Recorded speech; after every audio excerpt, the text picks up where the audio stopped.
We've all had conversations where we've left feeling like they just missed the mark. Why does this happen? Well, part of the reason has to do with our brain, specifically the amygdala. What's the amygdala, you ask? It's only Sarah's favorite part of the brain.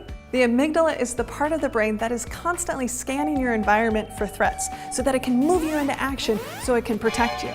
Those threats might be physical, mental, emotional, or even to our ego. One of the ways I like to think about the amygdala is to imagine it's this shaky little neurotic chihuahua. It's shaking and it's nervous and it's ready to bark at anything that it perceives as a threat. Some of us have more neurotic chihuahuas than others. So what does any of this have to do with conversations?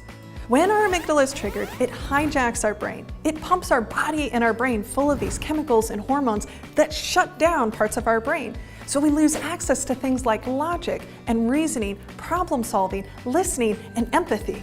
All things pretty important to building trust. So when my amygdala is triggered or when your amygdala is triggered, there's no way we can connect and build trust in the same way as when we're calm. So what do you do if you notice the amygdala has been hijacked in you or the other person? That is a really good time to step away, take a breath, and regroup when both parties have had a chance to breathe.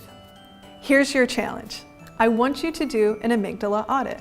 Think about a time when you had a stress response and think about what did it feel like when you were going through that. Because the more aware you are about your response, the more likely you can catch it when it's happening in the moment, or you're more likely to notice it in someone else. And remember, play fully brave. Did you find